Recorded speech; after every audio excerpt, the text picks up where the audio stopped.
call him Dad. He's just as much a friend as he is a father, just as much a friend as he is a husband, because he is who he is. And our Lord, on the night before he died, gathered together with his closest friends, and he shared with them the meal. And after the meal, they went out to the garden, and Jesus said, "Stay with me and pray with me." I've always said that funeral wake service is kind of like the Garden of Gethsemane. It is here that we are watching and waiting and praying for and with our Father heart. Praying for the grace to move beyond this moment. Praying for the grace to get through the days that are coming. And praying for the grace to be filled with the hope that one day, by the grace of God, we will see him again. It is in that confidence, then, that we all stand and begin our prayers.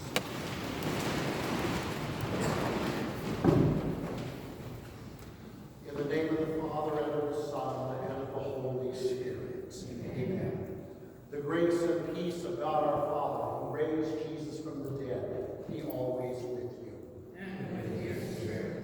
My brothers and sisters, we believe that all the ties of friendship and affection which knit us as one throughout our lives do not unravel with death. Confident that God always remembers the good we have done and forgives our sins, let us pray, asking God to gather Arthur to himself.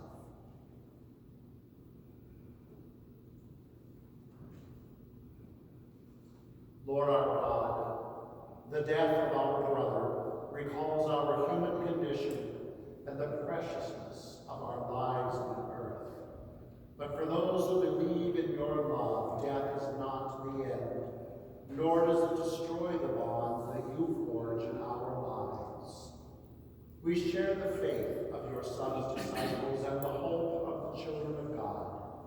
Bring the light of Christ's resurrection to this time of testing and pain, as we pray for Art and for those who love him, through Christ our Lord.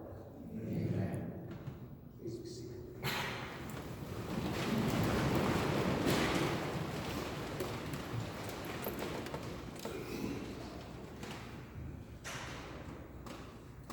A reading from the second letter of St. Paul to the Corinthians.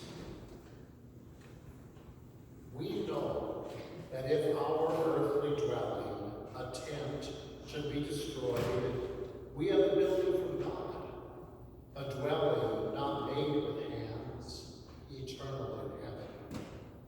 So we are always courageous. Although we know that while we are at home in the body, we are away from the Lord, for we walk by faith and not by sight. Yet we are courageous, and we would rather leave the body and go home to the Lord. Therefore, we aspire to please him, whether we are at home or away. For we must all appear before the judgment seat of Christ, so that each one may receive recompense according to what he did in the body, whether evil or good.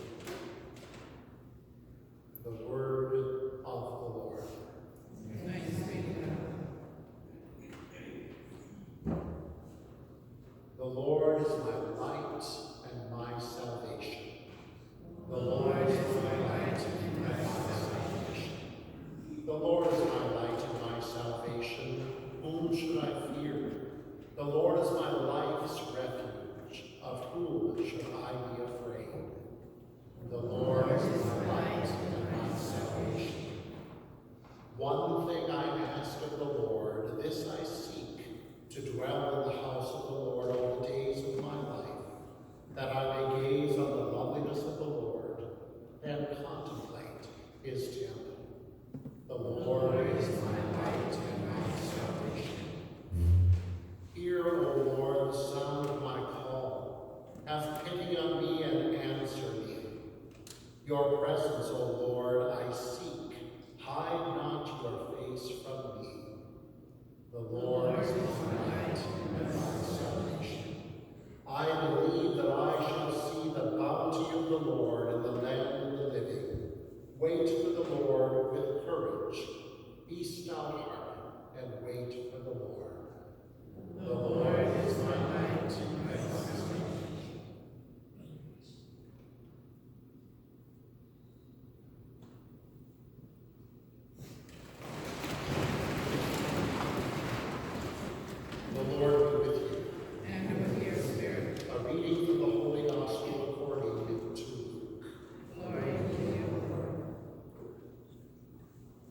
Jesus told his disciples, "Gird your loins and light your lamps, and be like servants who await their master's return from a wedding, ready to open immediately when he comes and knocks.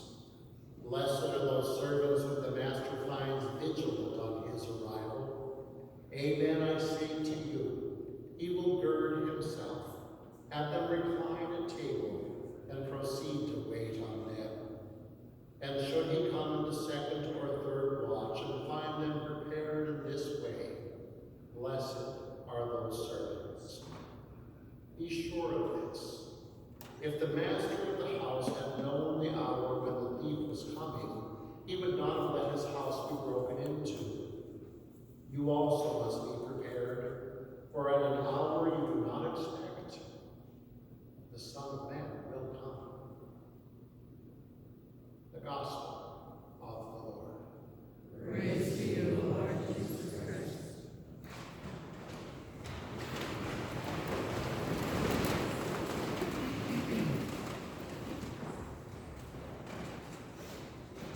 The Apostle Paul was a tent maker.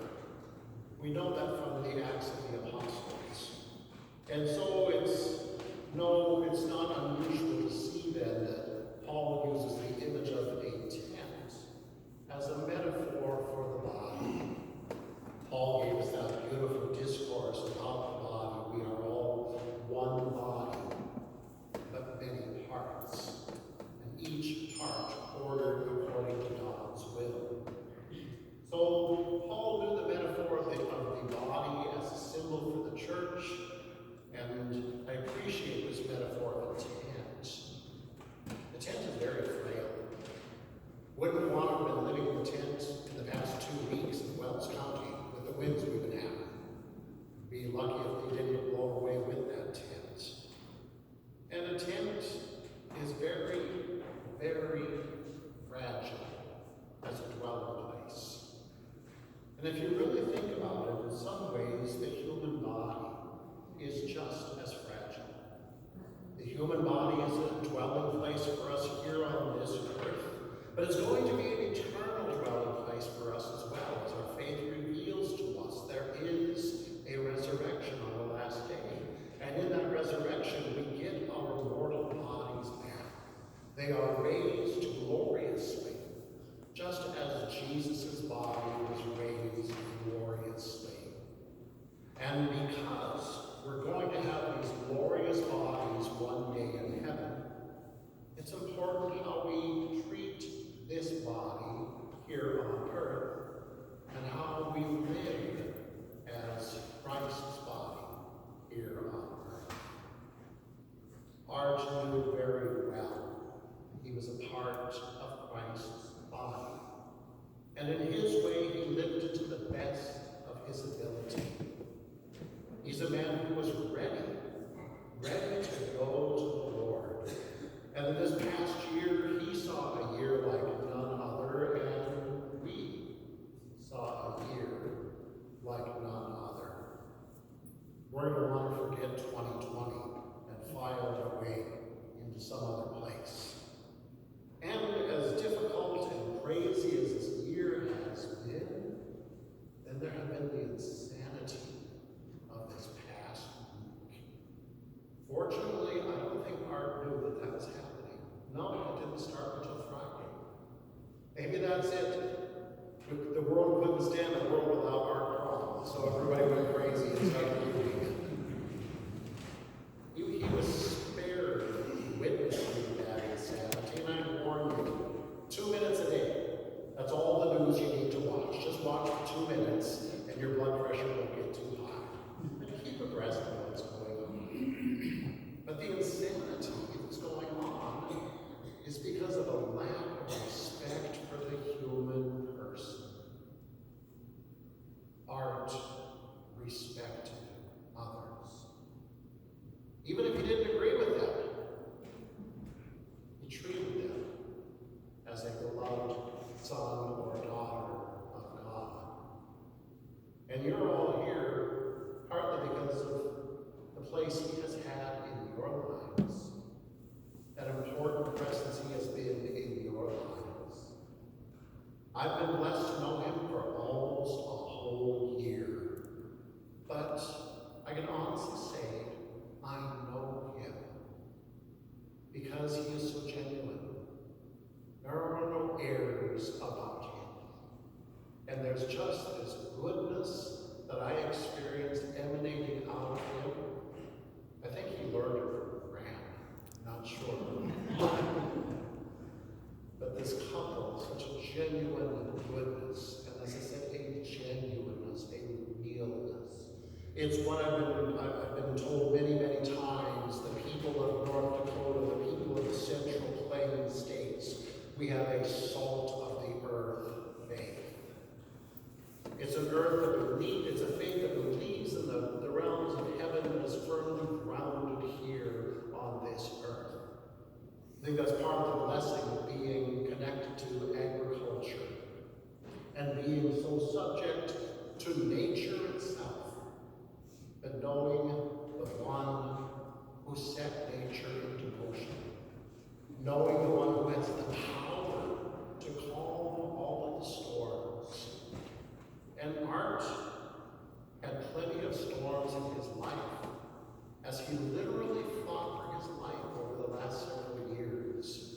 And the reason he kept doing it, the reason he kept going back for those chemotherapy treatments, the reason he kept trying one more time is he loved life.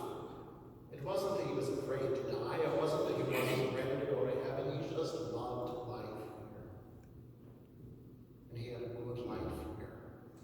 And you are a part of that goodness that he had in his life.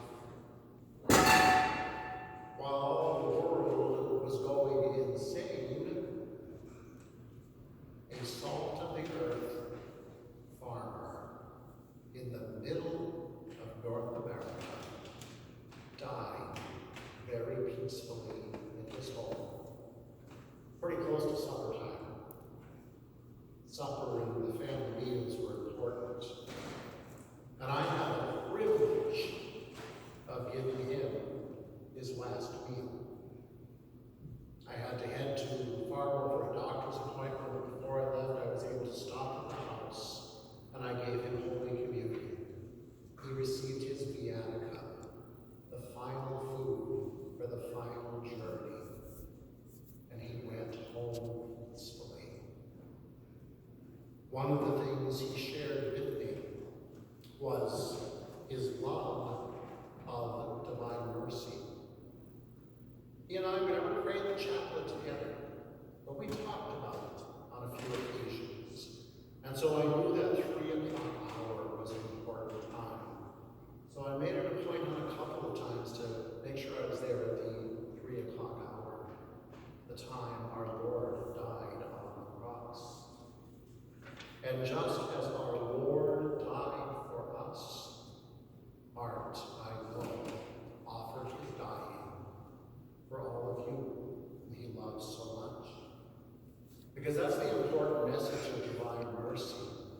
That we can take our suffering, we can take our struggles, we can take our difficulties, and we can give them to the Lord, and he will bring them to his cross. And then all of the suffering that we have unites with his suffering and becomes infinite in the grace that can flow into the lives of others. What a beautiful thought, to die for the sake of others. Art knew that well in his heart, and that's why he lived for the sake of others. And so, my brothers and sisters, this night, let us give God thanks for blessing our world with another beloved Son of God. Let us give God thanks for the gift of his Son, Jesus, who suffered and died for our salvation. And then let us ask for the grace to journey through this time and to be filled with the hope of our belief in the resurrection on the last day.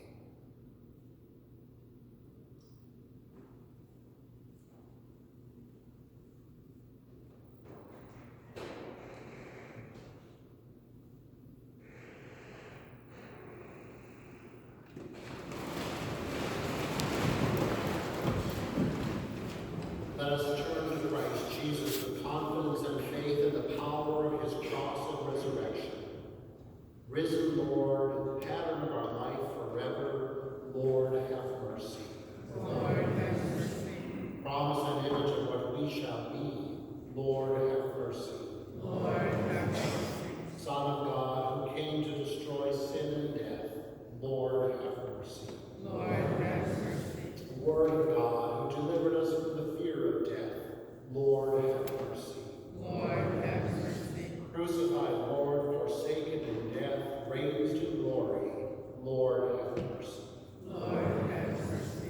Lord Jesus, gentle shepherd, who brings rest to our souls, give peace to art forever, Lord, have mercy. Lord, have mercy. Lord Jesus, you bless those who mourn and are in pain. Bless Art's family and friends gathered around him this day. Lord, have mercy. Lord, have mercy. And with the Lord there is mercy and fullness of redemption. Let us pray then, as Christ has taught us. Our Father, who art in heaven, hallowed be thy name. Thy kingdom come, thy will be done, on earth as it is in heaven. Give us this day our daily bread, and forgive us our trespasses, as we forgive those who trespass against us. And lead us not into temptation, but deliver us from evil.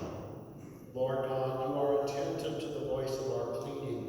Let us find in your Son comfort in our sadness, certainty in our doubt, and courage to live through this hour. Make our faith strong through Christ our Lord. Amen. Please be seated.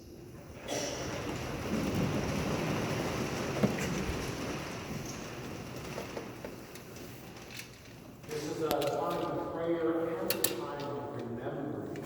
At this time, I would invite forward anyone who would like to share a few words about art, maybe a favorite memory, maybe something that will make us laugh, or maybe something that might bring a little tear to our eyes. In order for you to be heard, we do need you to come forward to this microphone on the floor. On that way, it will be recorded in the sound equipment, as well as being able to be heard in the church. So if there's someone who'd like to come forward this time, please do so.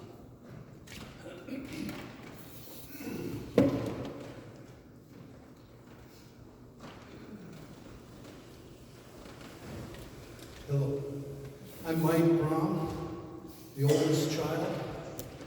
In early life, I was instilled in me the golden rule.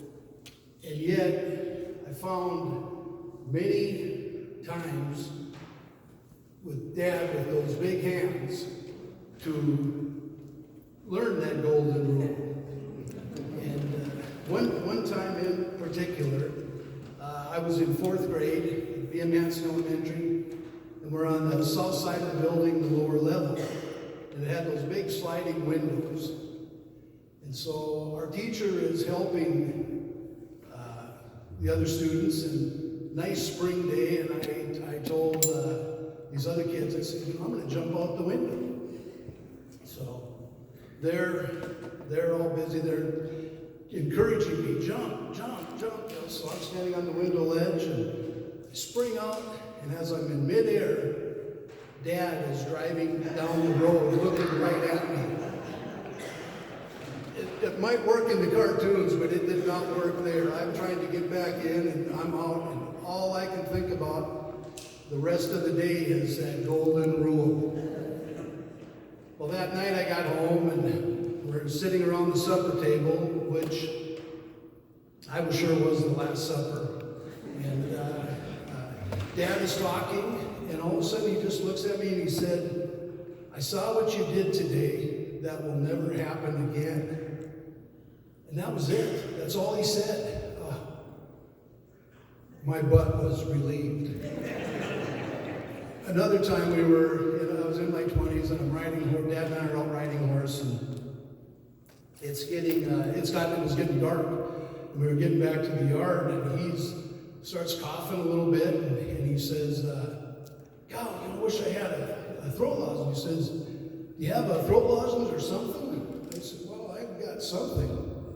So I hand him, and it's dark and he can't see, and Dad, he'll put anything in his mouth, so that was no big deal. So I hand him that pouch, Bandit smokeless chewing tobacco.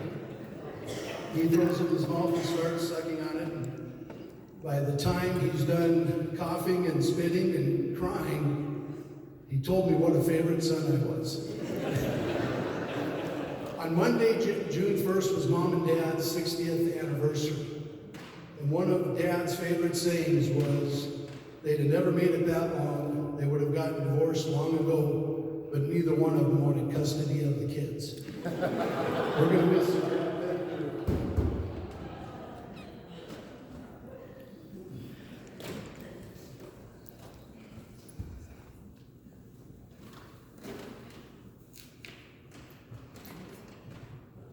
I'm Nancy Bakke.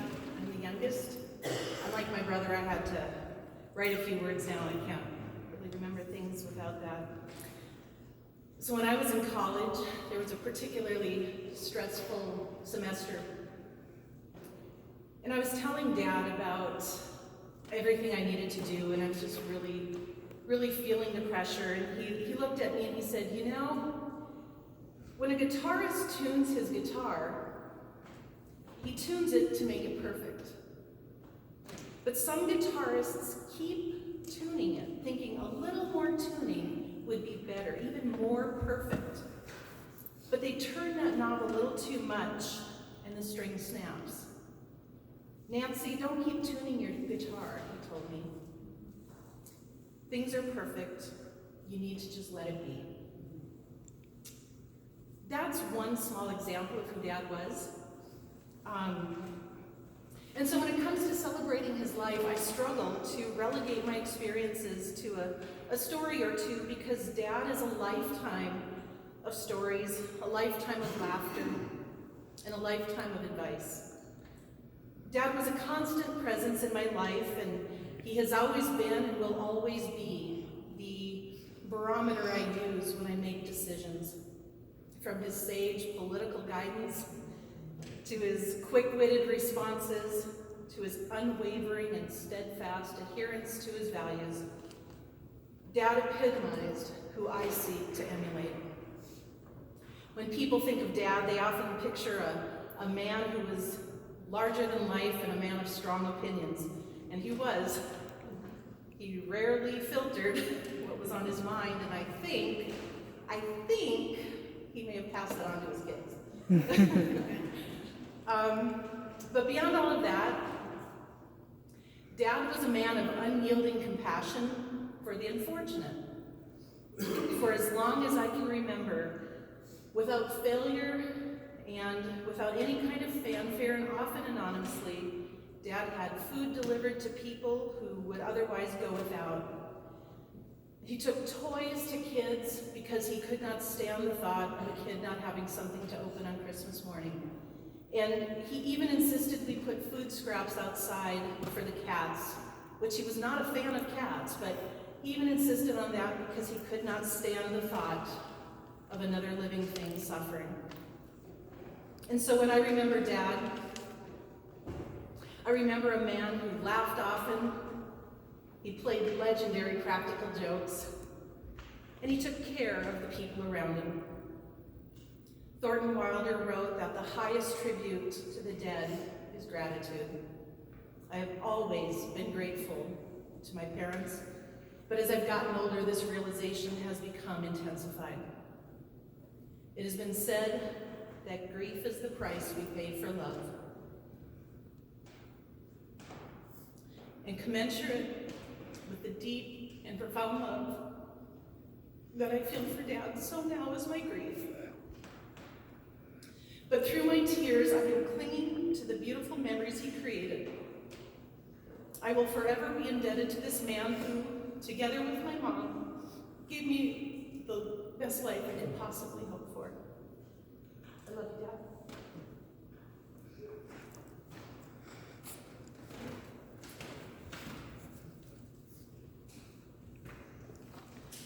Oh my gosh, I can't even reach the microphone. You don't need to pick up your notes. I have to cheat too. My name is Sandy. I'm the third child, or as you may have heard Dad say, the favorite child. Dad was a practical joker. One of his favorite tricks was when he would show us the stars. And if you were a lucky party that got to see the stars, you know what I'm talking about. He and Mom would take us one by one into the kitchen. They'd have us look through a jacket sleeve out the window. And we should have known something was up when Mom couldn't do it without laughing, and the jacket was shaking so much. Then Dad would ask if we'd see the stars, and we'd be looking and looking, and he would dump a glass of water down that sleeve. Another thing he did was a joke on Mom. They were driving down the interstate and Mom was sleeping. Dad saw a semi towing another semi-cab, but that one was facing backwards. He slowly increased his speed until he was close to it, and then hit his brakes. Mom woke up and was staring at a semi that looked as though it was coming straight at them, even though there was nothing happening. Then when we were in South Carolina for my nephew's graduation from boot camp, Dad told me, watch this. My brother was just getting out of the shower, so Dad got down on all fours right in front of the bathroom door. Mike opened the door, and Dad, still on all fours, jumped towards him and gave a loud woof. Mike was startled and slammed Dad's head in the door. Later, as we were at breakfast, Brenda asked him if he was wearing eyeshadow. He had the start of a black eye, which later became a nice shade of purple. Dad was also a man who stood up for what he believed, and he wasn't one to back down. I'll give you an example of this in a minute. But one time he and I were not seeing eye to eye, and he said, "You are so stubborn." I quickly learned that "I had a good teacher" was not an appropriate answer.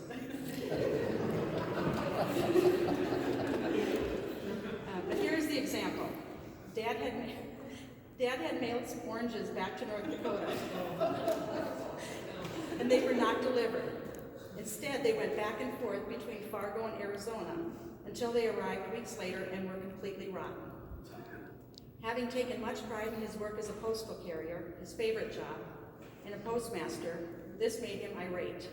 He filed a claim with the post office, but then decided that wasn't enough. While I was home visiting, he asked me to find him the Postmaster General's direct line. I looked for it, but told him that there was only a hotline or an email. This didn't sit well with him, but he finally decided to send an email and call the hotline. He would be answering all the prompts and then would get the message, "I'm sorry, that was an invalid tracking number." Well, these numbers are like 30 digits, so he was getting really frustrated. I was trying not to laugh at him, but couldn't help it. Later, I heard a recorded voice saying, "If you'd like to continue, please press yes." This went on, and finally I looked at Mom. I said, "What's going on in there?" We walked in the family room. He was laying in his recliner, eyes closed, phone on his chest. And I said, "Dad, what are you doing?" He said, "I'm going to show them. I'm not going to answer her." Dad and Mom took such an active part in the lives of all four of us, as well as our grandchildren. They would attend all our functions and activities. Dad made such a lasting impression on my daughter. When he went to school for Grandparents' Day, Mom was still teaching, and he did the chicken dance in her gym class.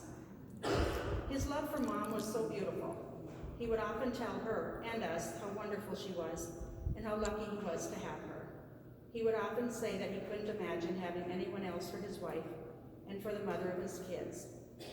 Mom rented a room in a house not far from where we live now, where they live now. I guess we still call it home.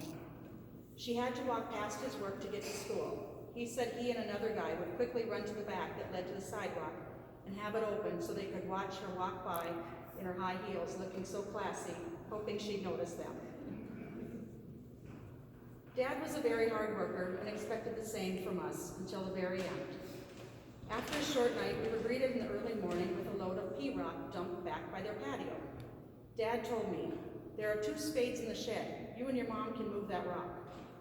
I told him that Mom is 84 years old and doesn't need to be shoveling any rock. Then I figured that a 54-year-old didn't need to either, so I called my friend Steve and he rescued us with his bobcat. I could go on for days with stories, but I'll end now so others can have their turn. My dad was so loving, funny, strict, strong, a man who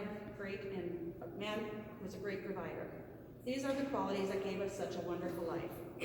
He is already missed beyond belief, but he is now free from illness and disease that plagued him for so many years.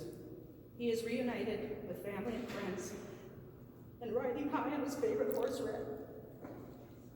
Dad, you weren't our so loved. Ride on, cowboy.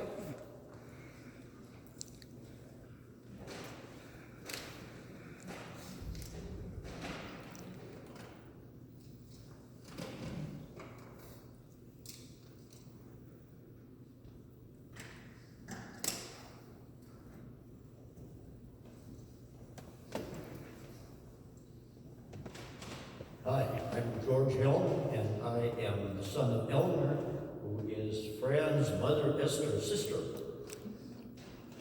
And according to the information I read in the program, I was about 13 when they got married.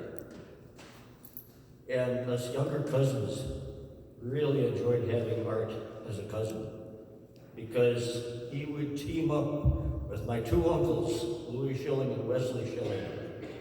And the three of those guys would get my uncle, Elroy Becker, and my dad, the two hot-headed Germans in the crowd, arguing. And then we'd sit back and laugh while they were arguing, and everybody would laugh. And for those of you who remember Fran's dad, Bill, when he laughed, he snorted. So between my dad and Elroy arguing and Bill snorting, we had entertainment for the rest of the afternoon. We'd hardly wait for the next family gathering.